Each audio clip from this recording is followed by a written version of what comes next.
അകാലനര 15ഉം 20ഉം വയസ്സുള്ള കുട്ടികൾക്ക് പോലും നരച്ച മുടി വരിക. അതൊന്നും രണ്ടുമല്ല, തല നിറച്ച് വളരെ എവിഡൻ്റ് ആയിട്ട് കാണുന്ന രീതിയിൽ നരയ്ക്കുക. എന്തൊരു ബുദ്ധിമുട്ടുണ്ടാകുന്ന ഒരു സംഭവമാണല്ലേ. ഈ അകാലനരയെ ഒന്ന് തരണം ചെയ്യാൻ വീട്ടിൽ തന്നെ ചെയ്യാവുന്ന ഒരു ഹോം റെമഡിയാണ് ഇന്ന് പരിചയപ്പെടുന്നത്.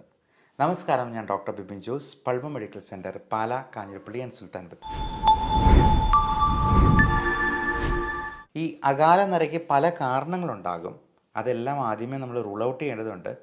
തൈറോയിഡിൻ്റെ പ്രശ്നങ്ങളോ മറ്റ് വൈറ്റമിൻ ഡെഫിഷ്യൻസീസോ, vitamin D3, vitamin B12, B കോംപ്ലക്സിലുള്ള ഏറ്റവും പ്രധാനം B7 അല്ലെങ്കിൽ ബയോട്ടിൻ കണ്ടൻ്റുള്ള വൈറ്റമിൻസ് നമ്മൾ ചിലപ്പോൾ സപ്ലിമെൻറ്റ് ചെയ്യേണ്ടതായിട്ട് വരും. അപ്പോൾ B7 എന്ന് പറയുന്ന ബയോട്ടിൻ കണ്ടൻ്റുള്ള ഗുളികകൾ കഴിക്കുമ്പോൾ മലത്തിൽ പോലും ആ കറുപ്പ് നിറം കാണാം. അതുകൊണ്ട് ആരും പേടിക്കേണ്ട. അപ്പോൾ ബയോട്ടിൻ കണ്ടൻ്റ് ഉള്ളത് കൊണ്ടാണ് ഈ മലം കറുത്ത് പോകുന്നുള്ളത് നമുക്ക് മനസ്സിലാക്കാം. അല്ലാതെ മരുന്നിൻ്റെ പേരിൽ ബയോട്ടിൻ ഉണ്ട് എന്നുണ്ട് കരുതിയെന്നാലും മലത്തിൽ ആ കറുപ്പ് നിറം വരുന്നില്ലെങ്കിൽ ആവശ്യത്തിന് ബയോട്ടിൻ ഇല്ല എന്ന് തന്നെ നമ്മൾ മനസ്സിലാക്കിക്കൊള്ളൂ.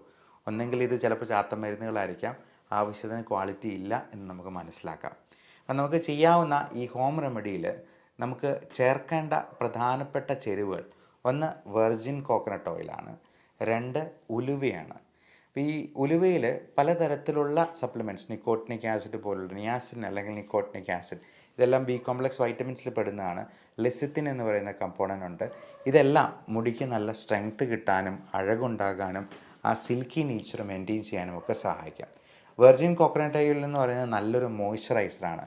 പലപ്പോഴും നമ്മുടെ സ്കാൽപ്പിലെ ഈ ഡ്രൈനെസ് ആണ് ഈ പറയുന്ന ഒരു താരൻ പോലുള്ള പ്രശ്നങ്ങളുണ്ടാകാനും മുടി കൊഴിച്ചിലുണ്ടാകാനായിട്ടും ഈ അകാല നരയുണ്ടാകാനും ഒക്കെ കാരണമാക്കുന്നത്.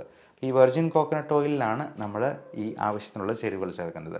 അതിലാദ്യമേ ഉലുവയാണ്. അത് നന്നായിട്ട് പൊടിച്ചതിന് ശേഷം വെർജിൻ കോക്കനട്ടിലൊരു ചെരുവത്തിലെടുക്കുക, അതിലേക്ക് ആഡ് ചെയ്തിട്ട് അത് ചൂടാക്കി നല്ലപോലെ ഇളക്കുക. രണ്ടാമത്തെ പ്രധാനപ്പെട്ട ചേരുവ കരിഞ്ജീരകമാണ്. കരിഞ്ജീരകത്തിൻ്റെ പൊടി, അത് പൊടിച്ചിട്ട് ഇതിൻ്റെ ഉള്ളിൽ തന്നെ ഈ ചേരുവയൊക്കെ ഉള്ളിൽ ചേർത്ത് വീണ്ടും നന്നായിട്ട് ഇളക്കുക.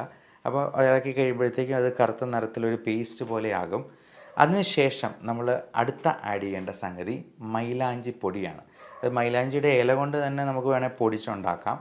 അല്ല എന്നുണ്ടെങ്കിൽ മൈലാഞ്ചി പൊടിയായിട്ട്, മെഹന്തി പൊടിയായിട്ട് നമുക്ക് വേണമെങ്കിൽ വിപണിയിൽ നിന്ന് വാങ്ങിക്കാവുന്നതാണ്. ഇതെല്ലാം 1-2 ടീസ്പൂൺ നമുക്ക് ആവശ്യത്തിനുള്ള, ഇപ്പം ടീസ്പൂണിൻ്റെ വലിപ്പം പറയുമ്പോഴത്തേക്കും നമ്മൾ കൂടുതലായിട്ട് വേണമെന്നുണ്ടെങ്കിൽ വെർജിൻ കോക്കനട്ട് ഓയിലും അതിനനുസരിച്ച് തന്നെ എടുക്കുക. 1-2 ടീസ്പൂൺ വീതം ഈ ചേരുവകളും കൂടി ചേർക്കുക. എന്നിട്ട് നന്നായി ഇളക്കി അതൊരു പേസ്റ്റ് പരുവത്തിലാകും. അപ്പം അതിന് ശേഷം ആ ചട്ടി ഒന്ന് മൂടി വയ്ക്കണം. ഒരു രാത്രി മുഴുവൻ അങ്ങനെ മൂടി വയ്ക്കണം. അപ്പോൾ അങ്ങനെ ഒരു രാത്രി കഴിഞ്ഞിട്ട് പിറ്റേ ദിവസം രാവിലെ നമുക്ക് ഇതെടുത്തിട്ട് നല്ലപോലെ അരിച്ച് ഒരു കിഴി കെട്ടി നല്ലപോലെ പിഴിഞ്ഞങ്ങ് എടുക്കുക. ഒരു കുപ്പിയിൽ ശേഖരിക്കുക.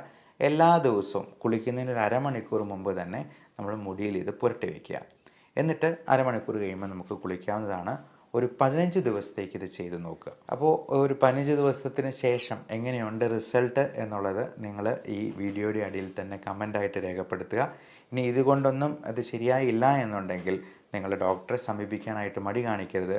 എന്തെങ്കിലും വൈറ്റമിൻ ഡെഫിഷ്യൻസിയോ മറ്റ് അണ്ടർലൈയിങ് കണ്ടീഷൻസോ ഹോർമോണൽ ഇംബാലൻസോ ഒക്കെ ഇതിലേക്ക് നയിക്കാൻ സാധ്യതയുണ്ട്. അതുകൊണ്ട് അതിനൊരു വിദഗ്ധ സേവനം നിങ്ങൾ വേഗം തന്നെ തേടേണ്ടത് അത്യാവശ്യമായിരിക്കും. Love and regards, doctor Bipin Jose, Pulma medical centre, Pala, Kanjirappally and Sultan Bathery.